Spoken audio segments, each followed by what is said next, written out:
Hello. Neoplasms of the liver. So I'll tell most common neoplasm of the liver is metastasis. Then most common benign neoplasm is hemangioma, and most common primary malignant neoplasm is hepatocellular carcinoma. So benign neoplasm, it's common approximately it is found in approximately 10 to 20% of the population in developed countries. Because of imaging, rapidly imaging techniques, we are identifying benign neoplasms. So three benign neoplasms are important. Hemangioma, second most common is focal nodular hyperplasia and liver cell adenoma. First, we will see about liver cell adenoma. It's a relatively rare one, and it is a benign proliferation of hepatocytes in the context of a normal liver. All benign neoplasms common in women. It is common in young women aged 20 to 40 years, often associated with steroid hormone use and OCP use, long-term OCP use. And female to male ratio is 11:1. And other associated factors are, other risk factors are vascular liver disease, glycogenosis type 1A, and familial adenomatous polyposis, FAP. And LCS are usually singular. If there are more than 10 LCS, it is known as liver adenomatosis. In liver adenomatosis, the OCP use and female preponderance is not, it is not associated. And in histological evaluation, it is seen as a cause of benign hepatocytes containing increased glycogen and fat. And normal architecture of the liver is absent in liver cell adenoma, and hemorrhage and necrosis are commonly seen. Because of this, in CT, it is seen as heterogeneous mass. And there is a molecular pathology classification proposed by a French collaborative group. There are 4 types: beta-catenin mutated adenoma, HNF1A mutated adenoma, inflammatory adenoma, not otherwise specified adenoma. In that, beta-catenin mutated adenoma is important because it has highest risk of malignant transformation. In another one, it is sonic HCAG activation that is associated with obesity and bleeding. And in beta-catenin mutation, there are 2 examples. In exon 3 mutation, there is increased risk of HCC, and in exon 7 or 8 mutation, only weak activation of beta-catenin, so no risk of malignant transformation. Exon 3 highest risk, and exon 7, 8 no risk of malignant transformation. In symptoms, among benign lesions, only LCS produce symptoms more commonly in 50 to 75%. In that, upper abdominal pain is common and is due to hemorrhage into the tumor or local compressive symptoms. Other than that, physical examination unrevealing and tumor markers are normal. In this, complications are common, like intraabdominal rupture and bleeding or malignant transformation. Imaging will be characteristic. Imaging in CT, it is seen as heterogeneous because of necrosis and fat component. And in contrast enhanced CT, there will be peripheral enhancement with the centripetal progression. MRI also shows well-demarcated heterogeneous mass containing fat or hemorrhage. And 2 major complications are rupture and malignant transformation. Rupture will lead to intraperitoneal hemorrhage. And rupture is seen in 30 to 50% of cases. And in most commonly in lesions 5 centimeters or larger. 5 centimeter and larger. Then for treatment, it can present with acute hemorrhage. If it presents with acute hemorrhage, emergent attention is needed. First, temporizing maneuver can use hepatic artery embolization. And after that, once patient is stabilized and appropriately resuscitated, laparotomy and resection can be done. And for for symptomatic masses, we should resect the tumor because of the complications. And for asymptomatic LCS, if the patient is taking OCP, we can stop the OCP and watch for regression. Although progression and rupture have been observed, and in pregnancy, behavior of LCS is unpredictable, so resection before a planned pregnancy is usually recommended. And margin status is not important in these resections. For adenomatosis, it is more than 10 LCS, so larger lesions should be resected. And for aggressive forms of adenomatosis, liver transplantation is necessary. Next, FNH. FNH is second most common after hemangioma and benign neoplasm, and is predominantly seen in young women. It is characterized by central fibrous scar with radiating septa. Sometimes in 15% cases, no central scar is seen. In that cases, it is difficult to differentiate from fibrolamellar variant of HCC.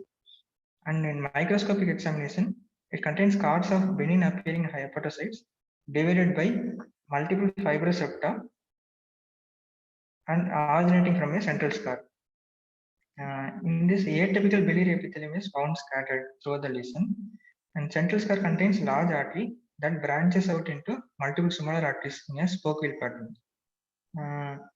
Here, female hormones and OCPs are weakly associated in this FNH, and it is due to developmental vascular malformation. Here, symptoms mostly asymptomatic. It is incidental finding at laparotomy or imaging studies. If symptoms is present, it is present as vague abdominal pain, and physical examination unrevealing, and maybe mild abnormalities of liver function may be found, and AFP levels are normal. In imaging, CT, contrast against CT and MRI are accurate.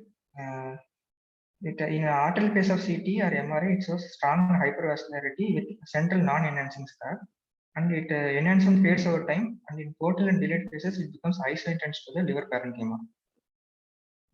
Not very told. No central scar is seen means it is difficult to differentiate from fibrolamellar HCC. Sometimes histology confirmation is necessary, but the final aspiration is often unrevealed. And most FNH tumors are benign and indolent. The complications are very rare. Rupture, bleeding, and infection are very rare, and malignant degeneration never been reported. For asymptomatic cases, treatment is not required. In case of diagnostic uncertainty, resection has to be done for histology confirmation. For symptomatic patients, should thoroughly investigate to look for other pathologic causes to explain the symptoms, and careful observation of symptomatic FNH with serial imaging is reasonable. And if it is persistently symptomatic FNH or is enlarging mass, then resection should be done. Then hemangioma. Hemangioma is the most common benign tumor of the liver. It is also common in women, and 3:1 ratio, women is to men, and age is approximately 45 years. Small capillary hemangiomas, no significance. Large cavernous hemangiomas can cause symptoms. It is due to congenital vascular malformations. Enlargement is due to ectasia, not by neoplasia. Usually it is solitary, less than 5 cm in diameter, and both right and left hemiluid occurs in equal incidence. Lesions more than 5 cm are called giant hemangiomas. Involution or thrombosis can occur. It results in dense fibrotic masses that will be difficult to differentiate from malignant tumor.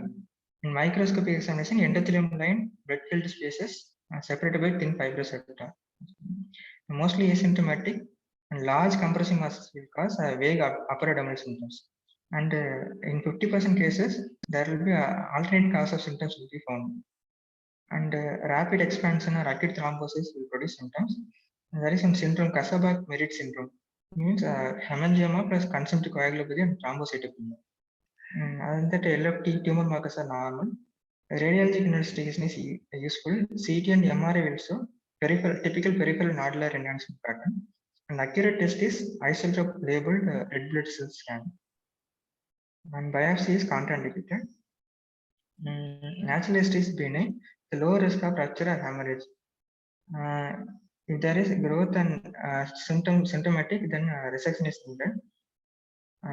Indications for resection are rupture, significant change in size,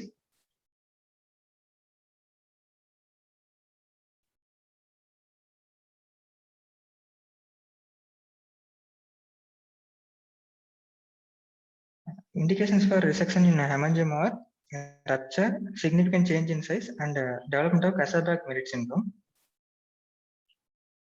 And in children, it will be it is approximately 12% of all childhood hepatic tumors, and it is usually multifocal and can involve other organs also.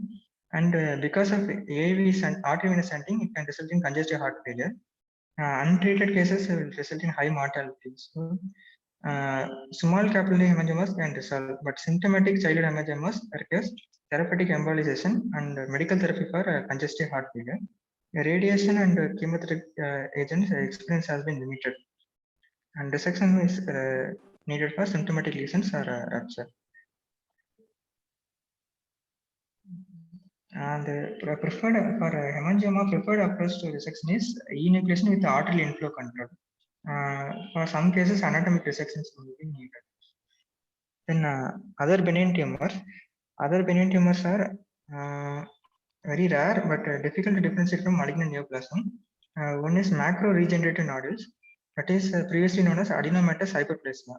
That is single or multiple well-circumscribed bile-stained bulging surface nodules.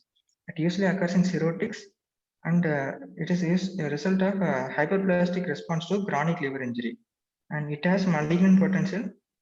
And nodular regenerative hyperplasia is opposite to that do not have malignant potential and not associated with cirrhosis. Nodular regenerative hyperplasia is a benign diffuse micronodular process, usually less than 2 cm. It is associated with lymphoproliferative disorder, collagen vascular disease, and the use of steroids or chemotherapy. Next, mesenchymal hamartomas is a rare solitary tumor that accounts for 5% of pediatric liver tumor. It's large stick masses found in the right liver, progressive painless abdominal distension. In the case of large lesions causing mass effect, resection is necessary. And then fatty tumors of the liver that include primary lipoma, myelolipoma, angiolipoma, angiomyolipoma. And that benign fibrous tumors, if it is large, then the resection is needed. For inflammatory pseudotumors of the liver, that is a localized mass of inflammatory cells and may be related to thrombosed vessels or old abscess. The other rare tumors include leiomyoma, myxoma, schwannoma, lymphangioma, and teratoma, and that intrahepatic biliary cyst adenoma and bile duct adenoma. And biliary hamartoma, biliary hyperplasia are common and are seen as small white surface lesions that can mimic small metastatic tumors. And that adrenal and pancreatic cyst also being found in liver. The summary. It is given Shackelford for cavernous hemangioma, FNH, and hepatocellular adenoma. Prevalence is hemangioma 3 to 20%. That is most common, and for FNH 1%, hepatocellular adenoma less than 0.05%. Pathogenesis is it is congenital vascular malformation. In FNH, hyperplastic response to vascular malformation. Hereditary and liver cell adenoma due to steroid hormones, estrogen, progesterone, androgen, or NAS. Type 1 and 3 glycogen storage disease. Imaging for all contrast ultrasound, CT, and MRI. Alpha fetoprotein will be normal in all cases. Macroscopic features: cavernous hemangioma with dark purple, soft, compressible lesions that are well demarcated and frequently surrounded by a thin capsule, blood-filled cyst. In FNH, light brown, well circumscribed lobulated tumor without capsule and a central scar with a radiating fibrous septa. In liver cell adenoma, well circumscribed masses with a pseudo capsule of compressed hepatic parenchyma, areas of inhomogeneous yellow-brown lipid-rich tissue as well as hemorrhage, necrosis, and calcifications. Microscopic features: in cavernous hemangioma, cavernous vascular spaces lined by endothelium and separated by connective tissue, no biliary or portal structures. For FNH, normal hepatocytes arranged in thickened plates containing Kupffer cells and hepatocyte-derived biliary ductils at the interface between fibrous bands and nodules, no bile ducts. Liver cell adenoma composed of large lipid and glycogen containing hepatocytes arranged in plates separated by dilated sinusoids that are fed by arterial perfusion. Complications: in hemangioma, mass effect, inflammatory reaction, and Kasabach-Merritt syndrome. For FNH, mass effect and torsion of pedunculated FNH. In liver cell adenoma, mass effect, inflammatory reaction, bleeding, hemorrhagic shock, and malignant transformation is common. Malignant transformation is not common in cavernous hemangioma and FNH. Here, risk factors of malignant transformation include male gender, androgen use, HCA type and HCA subtype, and tumor diameter more than 5 cm. Treatment is hemangioma, surgical enucleation or resection only if symptomatic. Liver transplantation, embolization, and radiation if unresectable. For FNH, surgical resection if symptomatic or pedunculated. Cessation of hormonal therapy not recommended. For liver cell adenoma, indication depends on size, gender, adenoma subtype. Liver transplantation in exceptional circumstances and discontinue the hormonal therapy. Extra pains. Hello? Hello? Do you have that one more tablet column? Is there? Treatment wise sizes, I think anything greater than 5 centimeter is an indication, and women's also less than 5 centimeter is not an indication for surgery. It's long below Risa.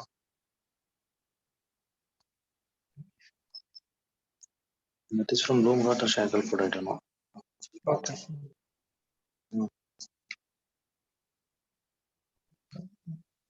Carcinoma. No. Hepatocellular carcinoma. The most common primary malignant neoplasm of the liver, and fifth most common cancer, and the second most frequent cause of cancer-related death globally. And most common cause is hepatitis B worldwide, and in US, HCV, hepatitis C is the most common cause, and more common in sub-Saharan Africa and Southeast Asia. And the epidemiologic evidence suggests that it is more largely related to environmental factors. Whites having low incidence of HB related HCC. Then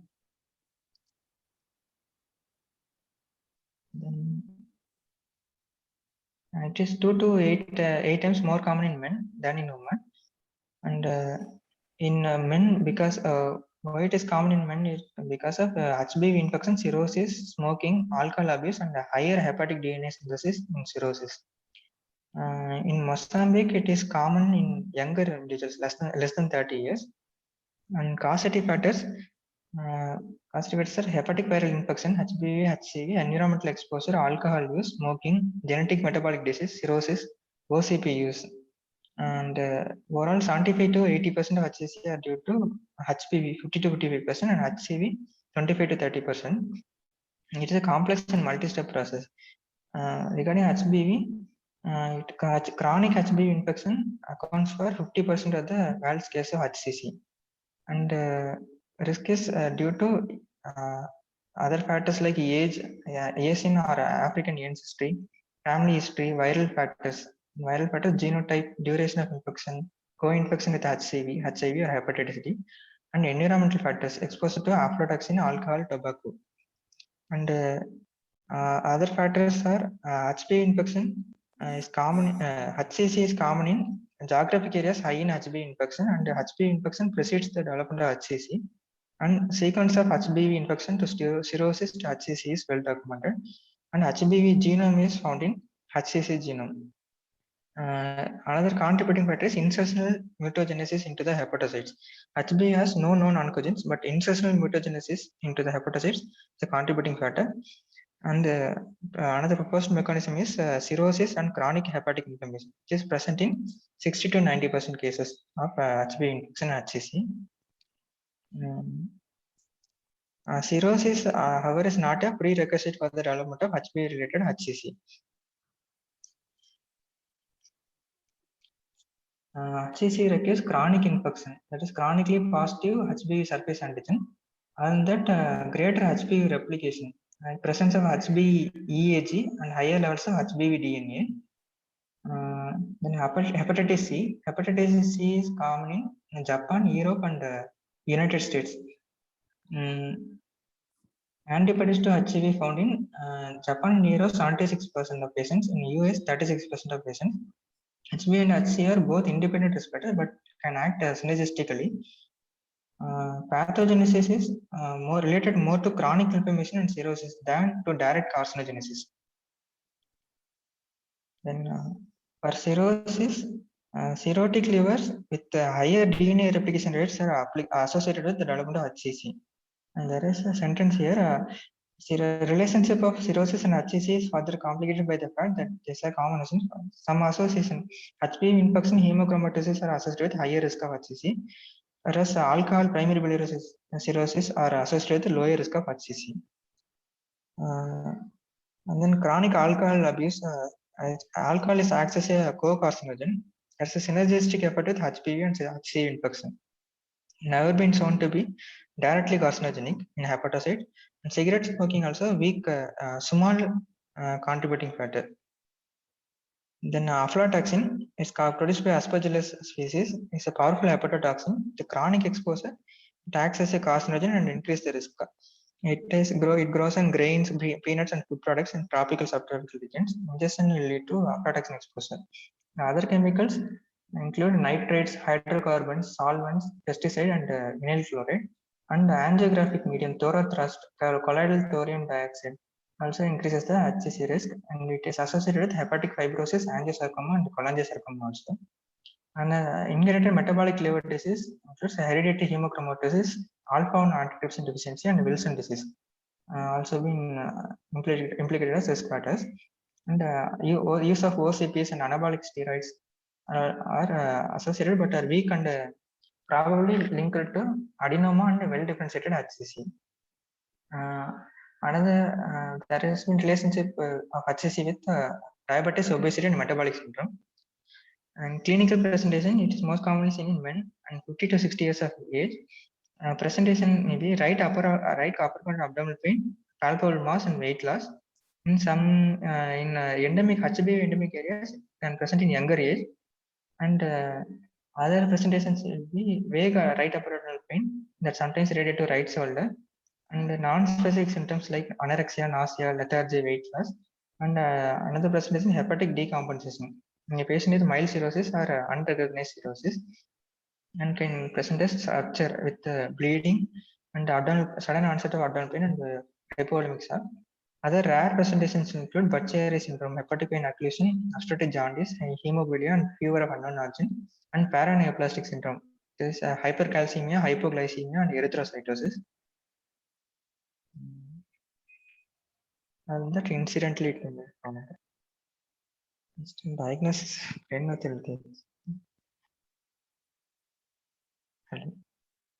Hello. The percentage of paraneoplastic syndrome is very important. It's less than 1% given in solution. Okay. Hypercholesterolemia also will be there, no? Most common only hypercholesterolemia. Hypercholesterolemia.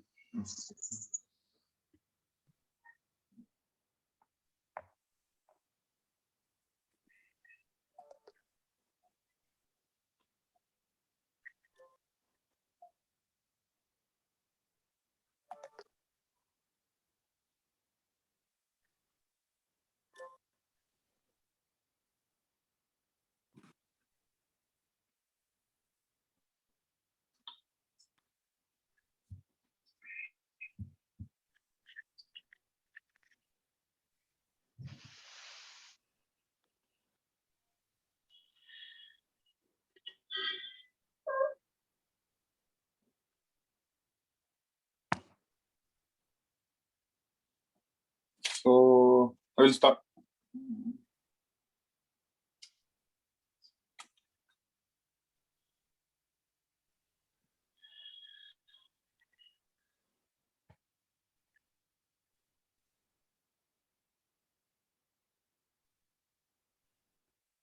So I will start from the diagnosis of the HCC. So diagnosis of the HCC, the main important point is now what is the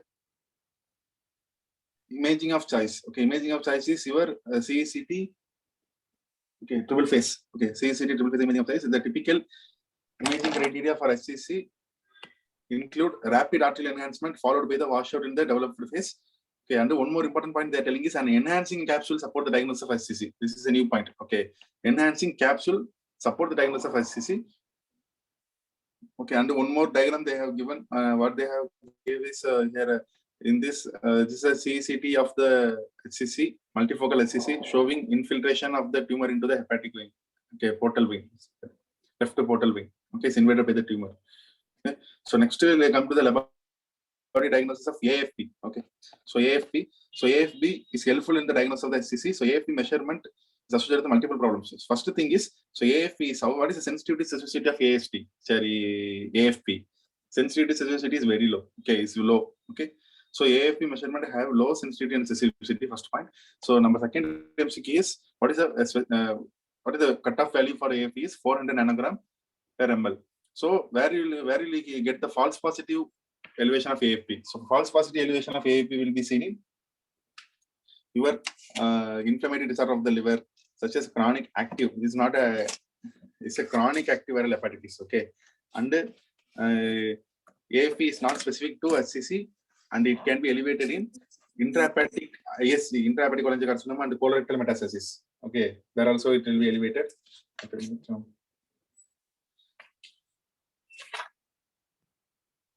Also it can be elevated. So the false positive elevation where it will be seen in inflammatory disorder of the liver, intrahepatic cholangiocarcinoma, and colorectal metastasis.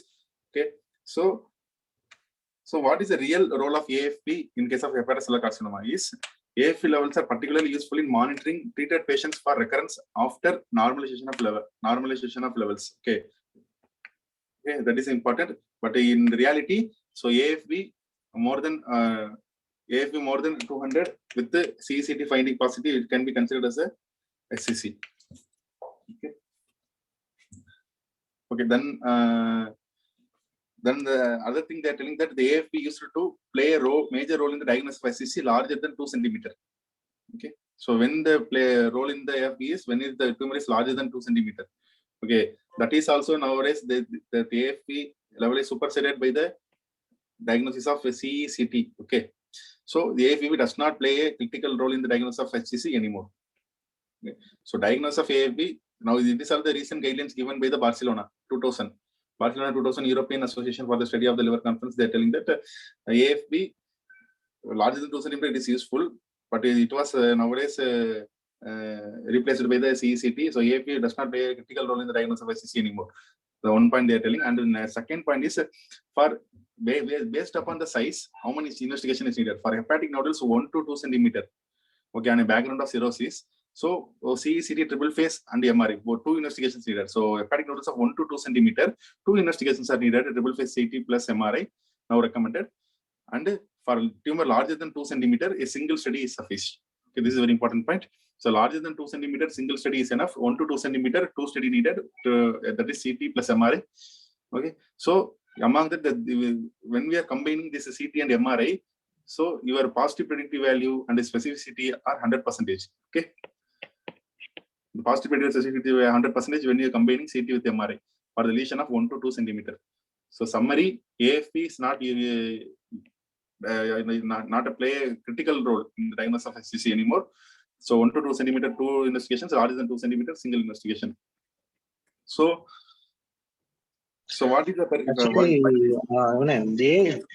sorry to interrupt. Yeah, it's biopsy.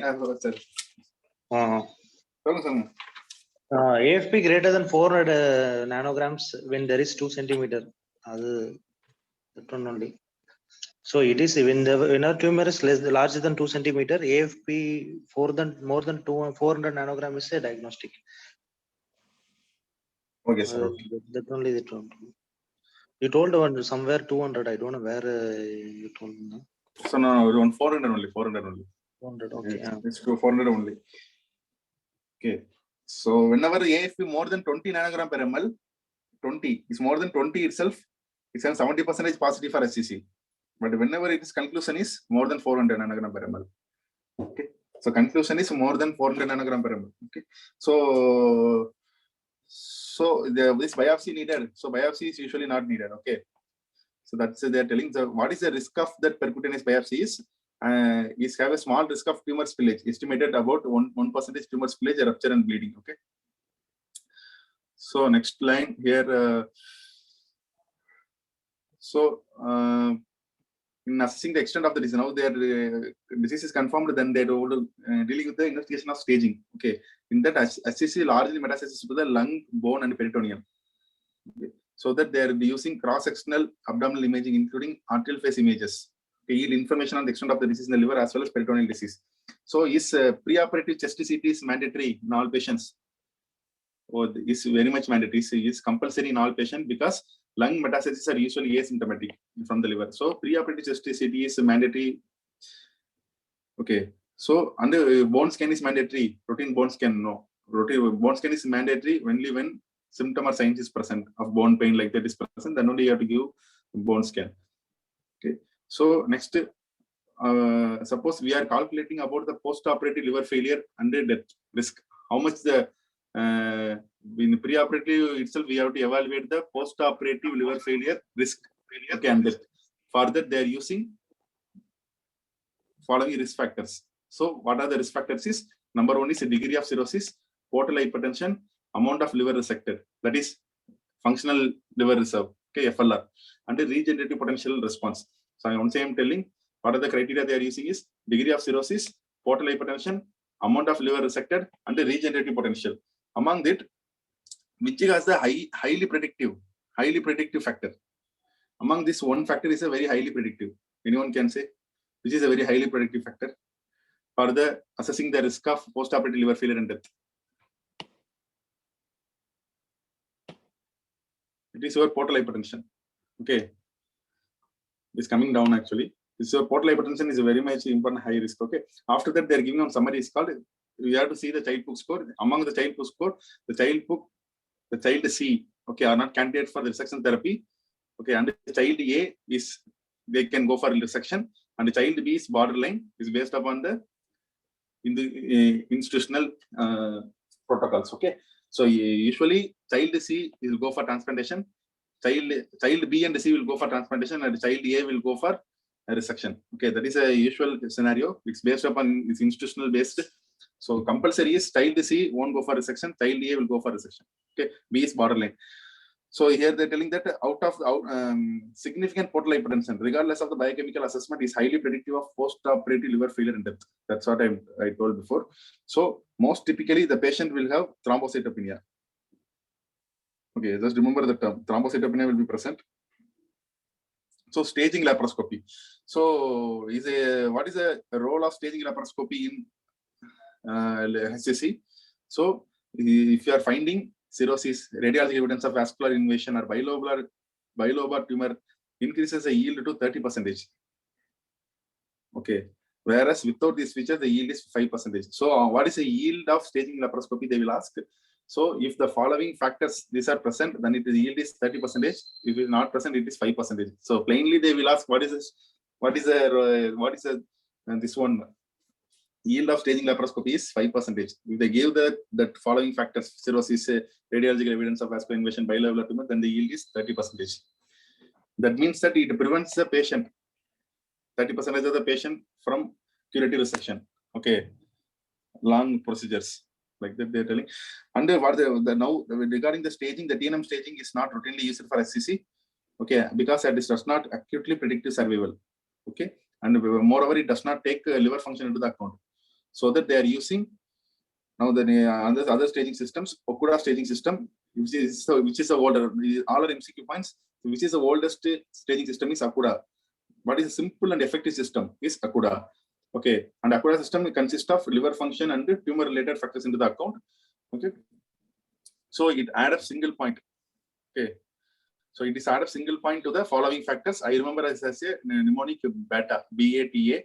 So what is your B means your bilirubin more than 3, and A is albumin less than 3, and T is a tumor size. Okay, and A is ascites. Okay, so T is tumor size more than 50% of the liver. So these are the mnemonic I had. So the Akuda system reliably distinguishes patients with the prohibitively poor prognosis from those with the potentially long-term survival. So there is MCQs here. So which is the oldest system, which is a simple system, and how many points they are giving for each factor. So what are the factors present? Okay, so next MCQ is your clip. Okay, so clip is your cancer of liver Italian program. So it is a first MCQ. Which is the most well-validated staging system. Okay, is clip. Most well-validated is clip. Okay, so which is a scoring system that is probably population specific. Premnath, Okuda is what? Simple and one more thing, what you told? Oldest and? Oldest, simple and effective system. Okay. This one is clip is? Clip is well-validated. Most well-validated staging system. Okay. That is given point only. Most well-validated. And this, which is a scoring system based on population specific. Okay, that is another MCQ. So population specific is your CUPI. Okay, so CUIP, CUPA. So remember the Chinese having more population, Chinese people. So remember that like that. So population based is CUPE, CUPA. So it having the mnemonic, I have the mnemonic for the CUPE is TAAB. Okay, the T is here TNM stage, A for ascites, AFP, ALP, and your B is bilirubin. So in CLIP, so CLIP, these are the factors for the CLIP. So CLIPs, the mnemonic you can keep as a CTAP. Okay. So C is your child book score, T is tumor morphology, AFP, and port P is portal vein thrombosis. Okay, and you have to remember these terms, and you have to see what are the score ranges. The score ranges from 0 to 6. First MCQ, then another one is which is considered as the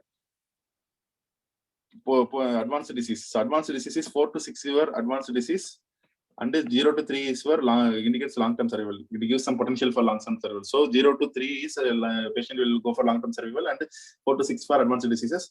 So what are the features present? Components present. So pathology. Next, come to the pathology. The pathology, there are they're telling that 3 types of patterns are there. Growth patterns are there. That is, one is hanging type, pushing type, and infiltrate type. So hanging type is having a small vascular structure and easily resected. Okay. So pushing type, then the pushing type is well demarcated and often it contains a fibrous capsule. Okay, so it only displaces the vascular structure and it not invading, but the infiltrating is invaded the vascular structure. Okay, so your hanging type and pushing type are resectable and infiltrating type is unresectable. Okay, so suppose here they're telling that resection of the infiltrate type is often possible, but a positive histological margin are common. Okay, it can also be resectable only, but this positive histological margin is common. So just remember the terms. And small tumor, and which is among this tumor, which is a good prognosis, which is a bad prognosis. Hanging is a good prognosis, and infiltrate is a bad prognosis. And a small tumor less than 5 cm usually fall into any of these groups and often discussed as a separate entity. Okay, but you have to remember. Less than small centimeter, 5 centimeter won't come into any of the stages. So next, regarding the treatment. So treatment, here giving the one word is called the large number of treatment options present to the HCC reflecting the heterogeneity of the disease and lack of proven superior treatment except complete resection. So it indicates that complete resection is the highest complete resection is one of the good surgery. Okay, for curability. Yeah, that's what they are also they are telling. So resection, complete excision of SCC, either be partial hepatectomy, total hepatectomy, liver transplantation is the choice when possible because it has the highest chance of long-term survival. So among these various procedures, okay, resection is very good. Okay, and is having highest chance of survival. So first we'll come to the surgical regimen. These are the summary they gave. So surgical, ablative, transarterial, radiotherapy, systemic. In the surgical, resection ortho OLT, and the ablative, ethanol acetic acid. Injection of ethanol and acetic acid or thermal ablation is giving cryo, radio, and microwave, and transarterial embolization, chemoembolization. Radiotherapy is having transarterial plus ablative. So both combination if you are using, and in systemic they are giving as a chemotherapy, hormonal, and immunotherapy. Okay. So first is surgical treatment. So surgical treatment, resection, let it out the first point, and in general, so how many percentage of patient having resectable? Okay, only 10 to 20% of the patient are considered to have resectable disease. Yeah. Among the presentations, only 10 to 20% of the people having this one resectable. Among that, what is the mortality rate nowadays for resection is less than 5%. So what are the indication for resection? Is patient who having adequate liver function. That means the child book class A without portal hypertension and a solitary SCC without major vascular invasion. Okay, so patient with the child B, C, cirrhosis or portal hypertension do not tolerate resection. So that's what I previously told. And the FLR is very important for any patient who is going for resection. So if FLR is very low, we have to go for the portal vein ligation. This they just gave the example, no need to read. So if FLR is very low, you have to go for preoperative portal vein embolization to increase FLR. Okay, so the next come to the what are the negative prognostic factors? So negative prognostic factors. So one thing they are telling that the post-resection survival rate, you have to remember, at least only for this first 1 year. 1 year they are going up to 100%. Okay, the post-resection survival rate is 100% up to 1 year. Okay, and as the year it goes, it is decreasing. The survival rate decreasing. So what are the negative prognostic factors? for hepatocellular carcinoma is your tumor size, cirrhosis, infiltrative growth pattern, vascular invasion, so intrahepatic metastasis, multifocal tumors, and lymph node metastasis, margin less than 1 centimeter. It's okay, very important. Margin is 1 centimeter, not 2 centimeters, 1 centimeter lack of capture. So all are negative prognostic factors. This is very important. So here you have to see, note, they are including the margin status for hepatocellular carcinoma. While in case of ISCC, next I will deal what is ISCC. So intrahepatic cholangiocarcinoma, this margin status is not included, okay, for negative prognostic factor. Okay, that is very important. So next, so suppose a patient coming, presenting with the following features, that is outside the transplantation criteria. They're not able to do transplantation. They are outside the transplantation criteria. So what is the treatment option for them? So they are suggesting that resection will be the good option. Okay. Suppose this is a scenario. A patient is coming with a multifocal tumor and a major vascular invasion. So see, just notice here, the patient having multifocal tumor and he is also having major vascular invasion. So you have to do resection. So most of the group advocate resection. So suppose this same patient is not having any vascular invasion, we will go for the transarterial chemotherapy according to the Barcelona clinical liver staging system, which is given in the Bailey. So the same patient, multifocal tumor patient with no vascular invasion, then you will go for the transarterial chemoembolization. But here, with the vascular invasion, you have to go for resection. Okay. So suppose a patient is presenting, same point they're telling, multifocal SCC outside the Milan criteria. Outside the Milan criteria means they are not able to do for transplantation, so you have to go for resection. So they're mainly emphasizing the resection here. So, okay. So in this paragraph, they are mainly emphasizing the resection. Resection is the best. Resection is the best. Like that, they are telling, able to telling. Okay, then the transplantation. Orthotopic liver transplantation is the ideal treatment for the SCC. So what are the limitations? What are the disadvantages of the transplantation? It's a need for chronic immunosuppression and a lack of organ donors. So what is Milan criteria? So Milan criteria is tumor, single tumor less than 5 centimeter and no less than 3 lesions. With each lesion having less than 3 centimeter. Okay. So single tumor is smaller than 5 centimeter, no more than 3 tumors 3 centimeter in size. Okay. So you have to know about the UCSF criteria also. And a patient with advanced cirrhosis, okay, B and C and yearly SICC should be considered for the transplantation. And childhood A, okay, have similar result with the transplantation resection also, but should probably be resected. Okay, so even child A can also go for transplantation, obviously, but the resection is more good. We unnecessarily go for transplantation. The patient is already fit for resection. Okay, so only child B and C and yearly SCC can go for transplantation and the local regional ablations. So here they're dealing about the 3 things: ablations, cryotherapy, and RFA, microablation. So first is PEI. Okay, what is percutaneous ethanol injection? Then what is the role of percutaneous acetic acid injection? Okay, very important. So first they are giving ethanol. So what is the mechanism of action of ethanol? The tumor is it's ablating the small tumors. So what is the mechanism of action is how they're killing is cellular degradation, coagulating necrosis, and vascular thrombosis. So see here this ethanol is using coagulating necrosis. Okay, and one more ischemic necrosis will come. I will tell where the ischemic necrosis will come. So mainly this percutaneous injection where we will use for only small tumors. Okay, if the tumor is less than 2 centimeters, you give a single application. If the tumor is large, you can give multiple applications. So what is the long-term survival rate is 40%. Okay, and when you go for acetic acid, where will you have to use is only in septated tumors. Okay, acetic acid will be good in septated tumors. The word septated tumor comes, you have to choose acetic acid. Okay. Okay. Because this acetic acid will have strong necrotizing abilities. So it will be very useful in septated tumors. Next, we'll come to the cryotherapy. So cryotherapy, what we have to use is we use the cryoprobe to freeze and thaw tumors. Okay. Okay, and this and you have to remember the cryotherapy. So rapid freezing, slow thaw. You remember this word. You have to freeze rapidly, and you have to do the thawing slowly. Okay. So rapid freezing slow thaw is very important, and this usually performed laparoscopically, but it also can be performed percutaneous also. So what is one advantage of this dermal this cryotherapy is ice ball formed. Okay, the ice balls are formed is easily monitored with ultrasound, but disadvantage is having heat sink effect. Okay, limiting the usefulness of freezing near the major blood vessels. Okay, that heat sink effect is a major disadvantage of this cryotherapy. Even radio frequency ablations also, the heat sink effect is the major disadvantage. So which one will be very good, sir, according to heat sink effect? IRE. IRE. Okay. But directly it causes the pores inside the cells, does not give any troubles to adjacent structures. Irreversible electroporation. Electroporation. Okay. So RFA. So what is the complication rate of this cryotherapy is 8 to 41%. What is RFA? RFA is having high frequency. They're using alternating current.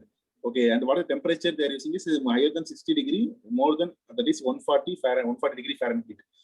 Okay. So what is the criteria for this RFA is? RFA probe reportedly able to ablate tumor as large as 7 centimeter. So they gave a word, as large as 7 centimeter, it can able to ablate. But okay, but the efficacy of RFA assist larger than 3 centimeters is limited. That also they are telling, because if it will lead to more recurrence. Okay, it can ablate up to 7 centimeter, but more than 3 centimeter, it has a limitation of having more recurrence. Okay, so RFA is limited by the productive effect of blood vessels and it does not ablate well in these areas. So mainly because of this heat sink effect only. RFA also using heat, because of the sinking of this heat near the blood vessels. RFA is also not able to destroy the tumors near the blood vessels. Okay, so next is where this procedure can be easily performed percutaneously.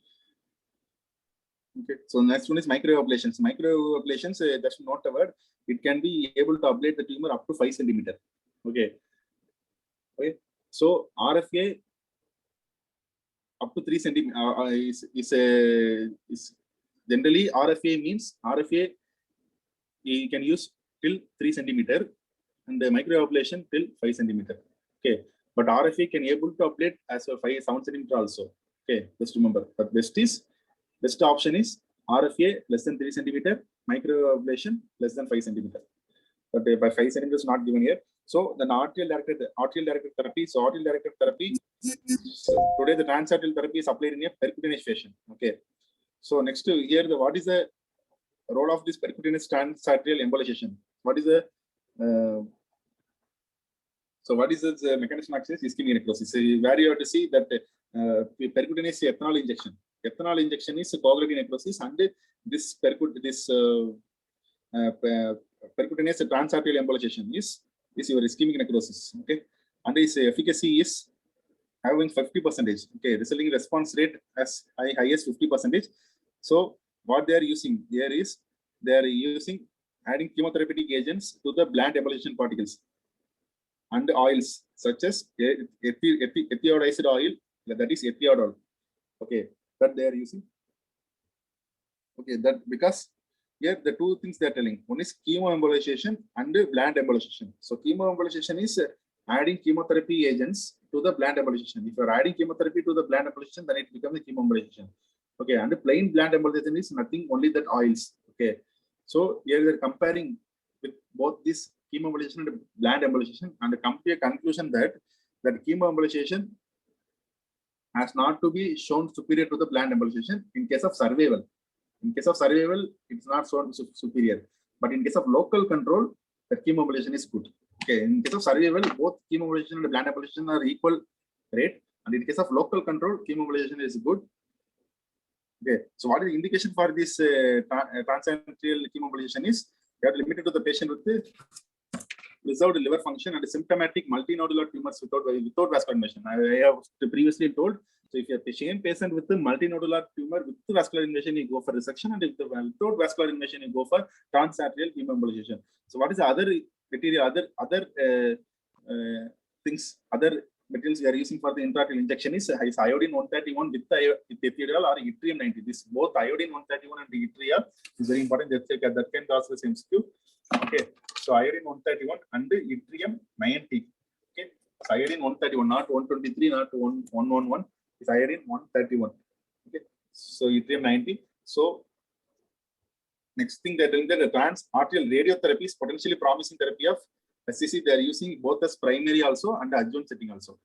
Okay, so next radiation. So radiation, so EBRT, external beam radiation therapy has a limited role in the treatment of SCC. Okay, but what is the newer nowadays the newer methods like confrontal radiotherapy or breath gated techniques are improved the usefulness of this treatment modality.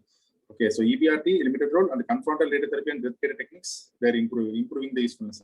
Okay, the next is systemic therapy, chemotherapy. What is systemic?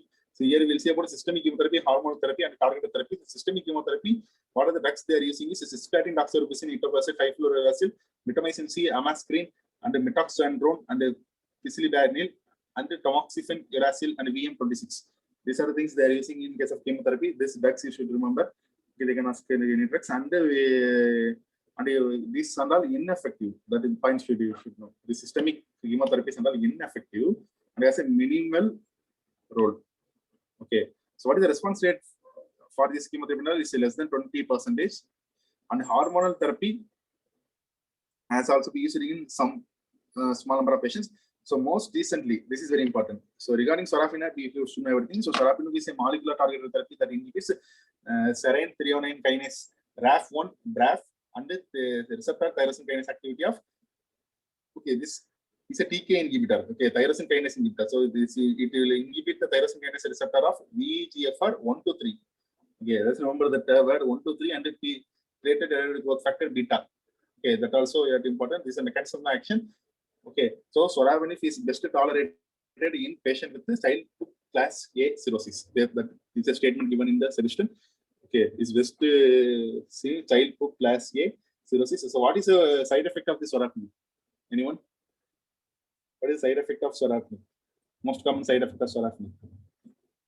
Hand-foot syndrome. Hand-foot syndrome, something is there, no? I forgot. Hand-foot disease. Hand-foot disease, very good. So next one is your immunotherapy. So immunotherapy. Hand-foot disease, capecitabine இல்லையா? Capecitabine, sorafenib plus சொன்ன மாதிரி தான் இருந்தது. In breast, I read, ma'am. Breast topic I read, I remember. It is a glass answer. Sorafenib only. Okay, so next come to this one, immunotherapy. Immunotherapy, they are using anti-programmed cell death protein 1 inhibitor, anti-PD1 antibody. So anti-PD1 antibody, nivolumab. Okay, its response rate is 20% was observed.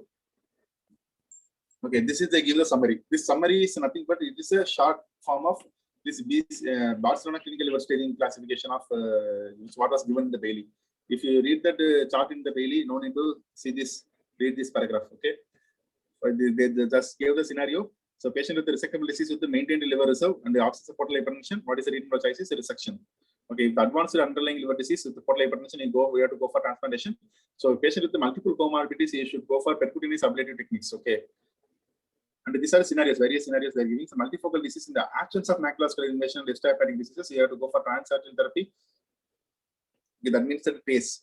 Okay, see here in the absence of vascular invasion. Okay, so for symptomatic patients with the advanced disease with the vascular involvement, so here the patient is very advanced. Okay, and he is also having extrahepatic disease also, so you have to go for sorafenib. Okay. So just to see, look the flow chart given in the Bailey. Okay, that's enough. So this is last condition, stage D. Okay, stage not stage D. Yes, stage D only in Bailey is advanced disease. For advanced disease, the treatment is supportive treatment only. Okay, where the patient's performance status will be very low and they have severe retardation of the liver function. Okay, so next we come to the post-operative adjuvant treatment. So any role of post-operative adjuvant treatment in case of after HCC resection, there is no recommendation. Okay, currently there is no recommendation, but they're telling that sorafenib in decreasing the recurrence of HCC in patient who underwent complete radiological response after resection or ablation. Okay, the trial is going on. The trial is already done. In that they're telling that sorafenib treatment was not able to decrease disease recurrence.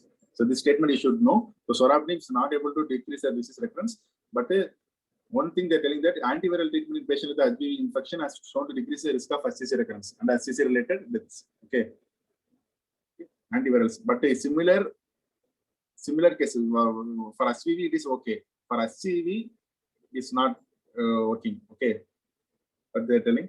So this need to be confirmed in better design trials. So they have to confirm for HCV. So HPV they already done, and they told that using of antiviral for the HPV infection will decrease the recurrence after Okay, resection. Okay. So sorafenib, no role. HPV have some role. That's a distinct variant of HCC. So what are the other distinct variant of HCC? At number the fibrolamellar variant of HCC. So I suggest this diagram fibrolamellar and fibrolamellar variant. So male is to female ratio. Okay. In fibrolamellar HCC, male is equal to female. But in case of this one HCC, male have a greater proportions. Median age it is older age, younger age. Tumor is invasive, well discriminated, and the resectability less than 25% resectability and 50 to 70% fibrolamellar. And so see, resectability is very good in fibrolamellar. At the same time, recurrence also very high in case of fibrolamellar HCC. Okay, its resectability is up to 78%. And at the same time, this recurrence also is 80%. Okay, and the other condition, cirrhosis, AFP, hepatitis B positive is also very less. It's not absent. Okay, AFP is not negative. It's very less, 5%. Okay, let's see the word. Okay, so AFP, cirrhosis, hepatitis B positive and all very less in case of fibrolamellar HCV. It is very high in case of HCC. So what are the things you have to see is it is seen in younger patient. So it is a non-homogeneous feature of this history of cirrhosis. Is very important, well demarcated and encapsulated. So Bloomgard says that it is unencapsulated. Okay, unencapsulated. But Sebastian is saying that it is encapsulated and may have central fibrotic areas. Okay, and it is having the fibrous stroma.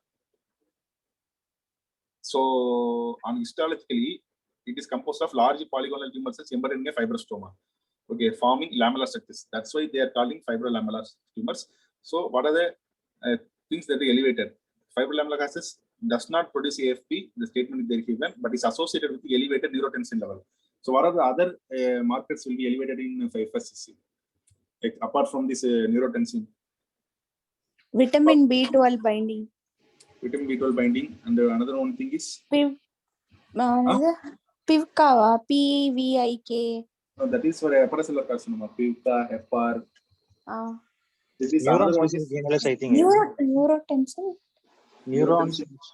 Neurotensin B1. Number second is your vitamin B12 factors. Number 3 is calcitonin. Okay, calcitonin also will be increased in case of fibrolamellar HCC. Okay. So another thing is so in general, which is a better prognosis, fibrolamellar or HCC? Obviously, I have fibrolamellar only. Okay. So why that is not having any chronic liver disease? So, but resection rate is up to 50 to 70%. But the meantime, recurrence is common, occurs in at least 80% of the patients. Recurrence will be seen. So this is a new point that we are given in this this one. So a recent study identified a chimeric transcript. Okay. So what this transcript is? This transcript codes for the chimeric protein.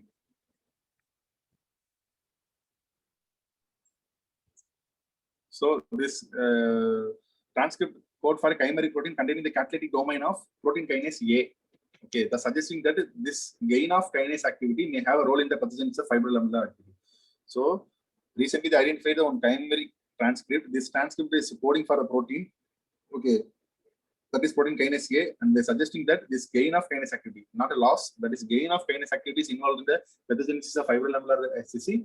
So there nowadays the novel that therapies are going on against this kinase activity. Okay, so rarely HCC can manifest as a mixed hepatocellular cholangiolar tumor.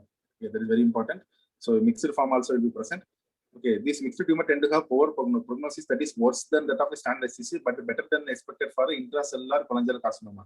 Okay, that means that the prognosis wise, a good prognosis is in case of if it HCC, then you will come to your mixed actually.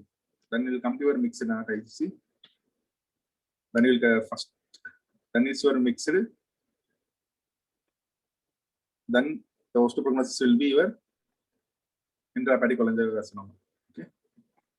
Let's remember then what are other variants of HCC? Hemant, it is correct or not? What? That's what they mean to tell now. These mixed tumors tend to have prognosis that is worse than that of the standard HCC. Okay. So, but better than expected for ISCC. More worse. More worse. Intrahepatic is more worse. Hepatocellular carcinoma is a little bit good. Then come to your mixed, then comes standard HCC. Okay. Then your clear cell variant. What is the clear cell? Other variants of HCC. Here there comes with clear cell variant, pleomorphic variant, sarcomatous variant, and the childhood HCC. So clear cell variant. The clear cell variant contains a clear cytoplasm and it resembles renal cell neoplasms, and clear cell variant has a better prognosis. And pleomorphic, that is called the giant cell variant of SCC. In this multinucleated is pleomorphic and large and likely to originate from the primary hepatic cells. Okay. So another form is sarcomatous variant. The sarcomatous variant, the other is called craniosarcoma. This tumor also not produce AFP and is having higher incidence of metastasis at presentation. So it is also not producing AFP among the tumors of liver neoplasm. Which are the tumors not producing AFP? We'll summarize. 1, 2, 3. 3 tumors. Anyone can elaborate?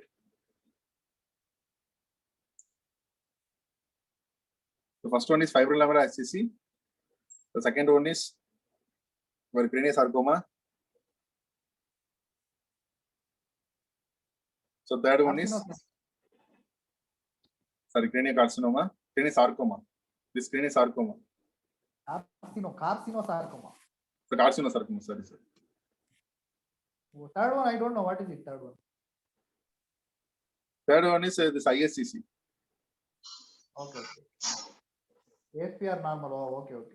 Okay. Here in fibrolamellar, in table they are given it is 5% positive only. Table 5%, but in theory they told that it does not produce. In theory, it told it does not produce, but in table they are given it is 5%. So we have to choose between the options actually. Okay. So childhood SCC is how many percentage? 25% of the pediatric liver tumor rarely occurs in the infancy. Okay, and there is viral hepatitis associated with the childhood SCC in Asia. Okay, so in Asia only the childhood hepatitis is associated with the childhood SCC, viral hepatitis. Okay, but less in case of ES, but other inherited metabolic liver disease, okay, are often associated with the childhood SCC. So etiology is your viral hepatitis and metabolic liver diseases. Okay, so what is a curative treatment? Potentially curative treatment for childhood SCC is curative liver transplantation. Okay, ablative therapy, which is very potentially treatable. Curative treatment is always resection only, complete resection. Okay, so there is instance of multifocal vascular invasion and extrahepatic metastasis resulting in a relatively poor long-term survival rate of 10 to 20%. So next we'll come to the ISCC. So ISCC, so ISCC is a cholangiocarcinoma. It's an uncommon neoplasm. Okay, incidence is 1 to 2. Okay, is in the US state, that no need to remember. So next it can occur. So its name is having ISCC, but it can occur anywhere along the biliary tree from the ampulla of water to the peripheral intrahepatic bile ducts. Just remember the term. Okay, so most of these tumors, so 40 to 60% are involve the biliary confluence. Okay, Klatskin, that is Klatskin tumor 60%, and 10% emanate from the intrahepatic ducts are known as ISC. Okay. See, so actually, there is a definition for IHCC. So any tumor occurs beyond main portal, main branch of right and left hepatic duct.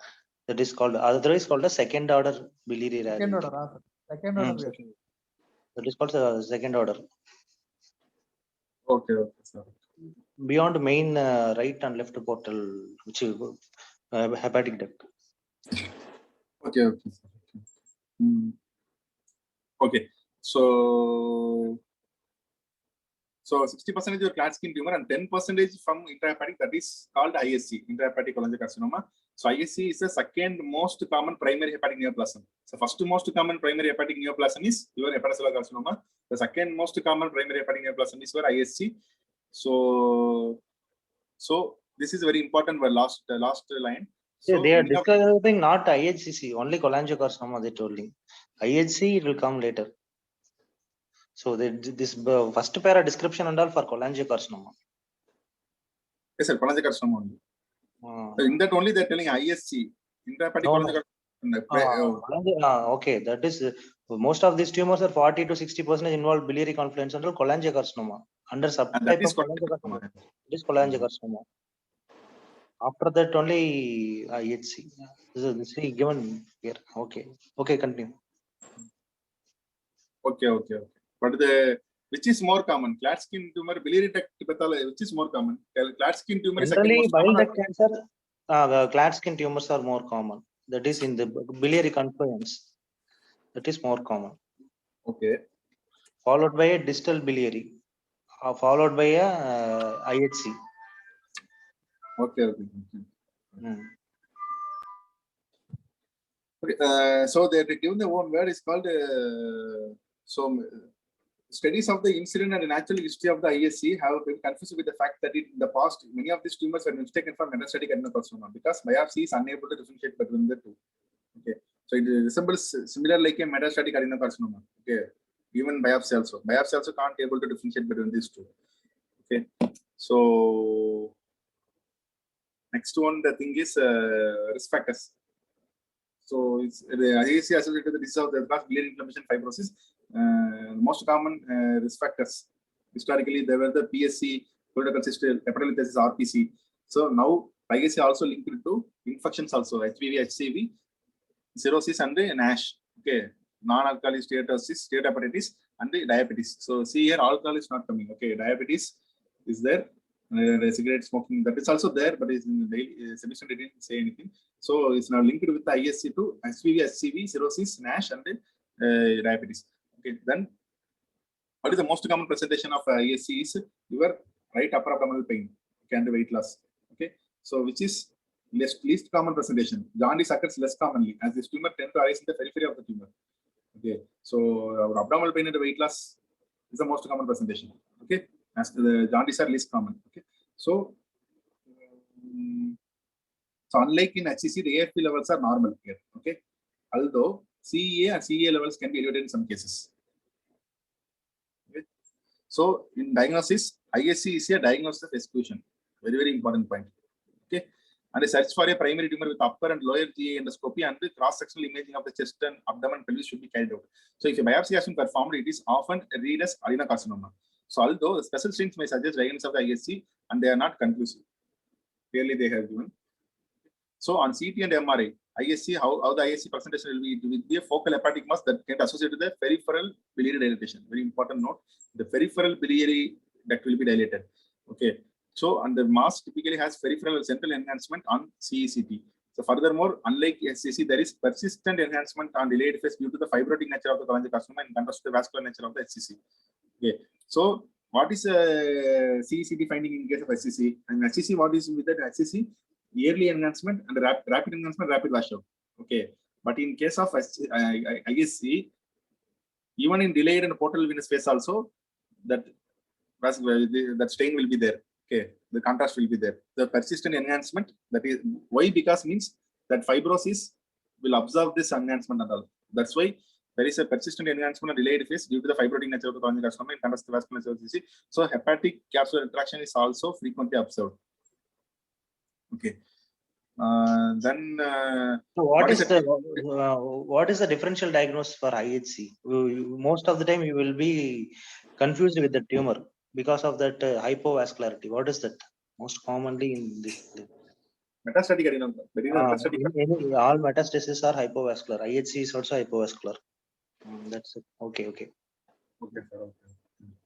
So the next is, what is the treatment of choice for ISC? First MCQ.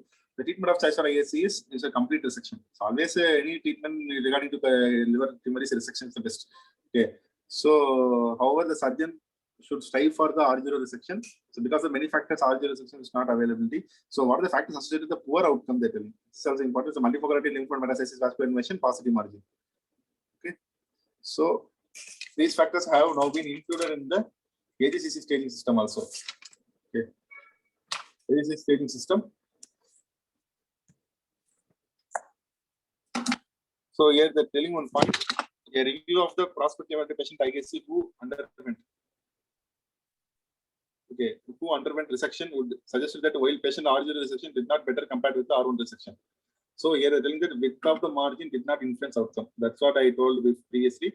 So width of the margin did not influence outcome in case of ISC. Whereas in case of hepatocellular carcinoma, they use the width of margin. Okay. So further, they're telling one study, and one more study in the cholangiocarcinoma. It is called the BILCAP study. Okay, that is a very important study. It's a phase 3 BILCAP study. Is patient with they're comparing the patient completely resected gallbladder cholangiocarcinoma to receive adjuvant capecitabine or observation. Okay, after resection, we will give adjuvant capecitabine or we will do observation, which is what they are telling. In that, the conclusion is adjuvant capecitabine was associated with a 25% reduced risk of death.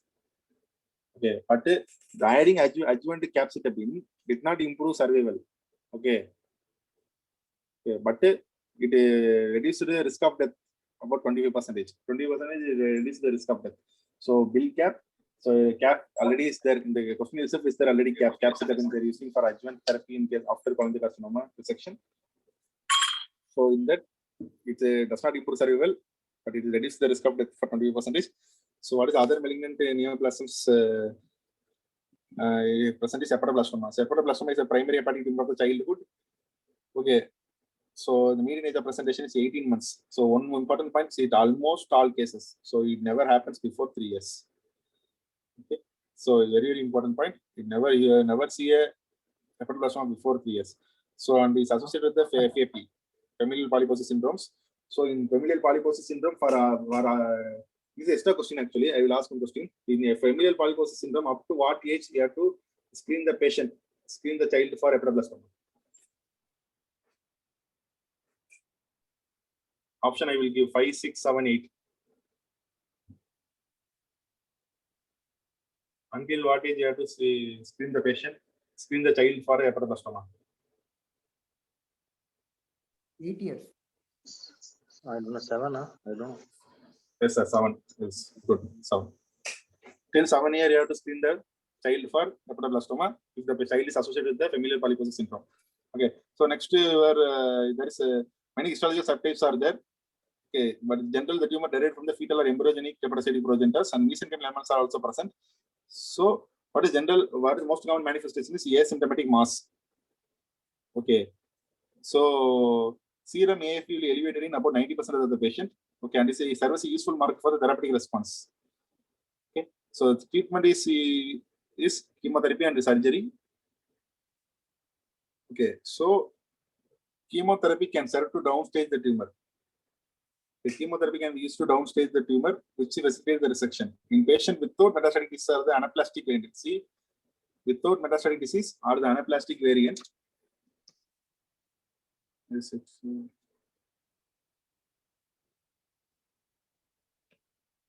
So in the patient without metastatic disease or the anaplastic variant, the survival rate is 60 to 70% in respect to the complete resection. Okay, interestingly, 50% of the patient with the pulmonary metastasis can be cured with the resection of hepatic tumors and the chemotherapy or resection of the pulmonary mets. Okay, you have to remove the pulmonary mets also while doing liver surgery in case of liver pulmonary metastasis in about 50%. Okay, so without metastasis or the anaplastic variant, survival is very high, 60 to 70%. Just remember the percentage very important. Without metastasis or anaplastic variant, survival rate is about 60 to 70%. Okay, then there is a variety of sarcomas is present. Okay, so in the tail, in the liver, but it's rarely be manifested as a primary liver tumor, but they must always be considered metastatic lesion until proven otherwise. So still you have to confirm with the biopsy. You have to consider this as a metastatic lesion. Okay, so angiosarcoma is probably the best described primary hepatic sarcoma because of its well-known association with the vinyl chloride and the thorotrast exposure. Okay, so just remember vinyl chloride. So one more I'll ask, where will you use this thorotrast? What is thorotrast? It is a old contrast. Where it's a contrast only. For what purpose they will use this contrast? Where will they use this? It's angiography. Yes, it's given already before in solution only. So angiosarcoma is typically manifested as a multiple hepatic masses and can appear in the childhood. So long-term survival is uncommon. So with the primary hepatic angiosarcoma, so other sarcomas present is leiomyosarcoma, MFH, embryonic sarcoma. Okay, and the primary hepatic rhabdoid tumors. In that, the embryonic sarcoma and the primary rhabdoid tumors is seen in the pediatric population. Okay, so just remember this in the pediatric population. So among we have seen various tumors in the hepatic neoplasms. What are the tumors you will see in the pediatric population? Anyone can summarize? Hepatoblastoma, embryonic sarcoma, and hepatic rhabdoid tumor. Hepatoblastoma, embryonic sarcoma, and hepatic rhabdoid tumor. Childhood hemangioma. Childhood SCC is there. Childhood SCC is there. childhood SCC. First, initial what Ramkumar told is your mesenchymal hamartoma. Ah. Okay, it will be in English. Mesenchymal hamartoma. Childhood liver something hemangioma also one something is there, no? Yes, Liver hemangioma in children, 12% of all hepatic childhood tumors. Then comes your mesenchymal hamartoma, 5% of pediatric liver tumors. Then these three, hepatoblastoma and your other two last. embryonic tumor, this rhabdoid tumor. So your angiosarcoma. Childhood.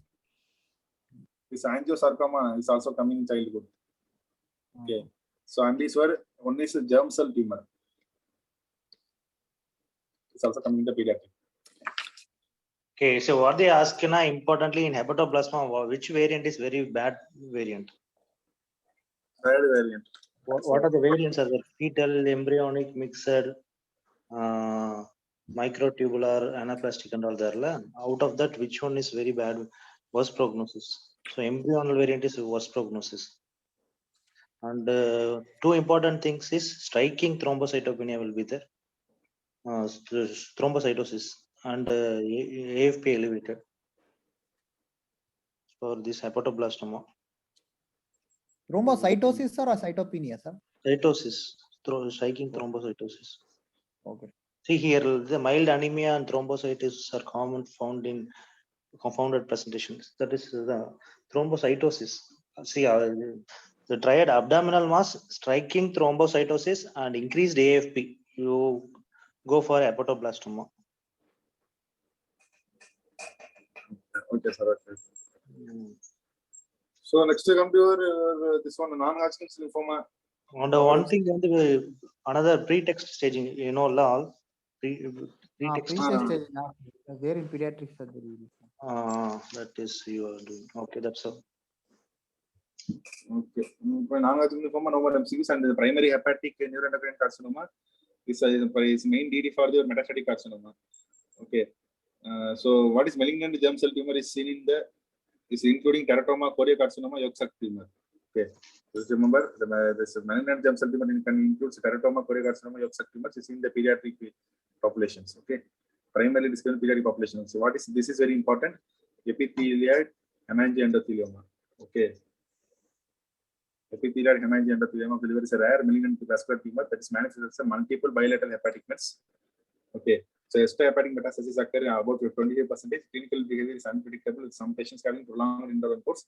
So most of the patient ultimately die of liver failure. Okay. The complication of liver failure, but the cases of successful transplantation have been reported. So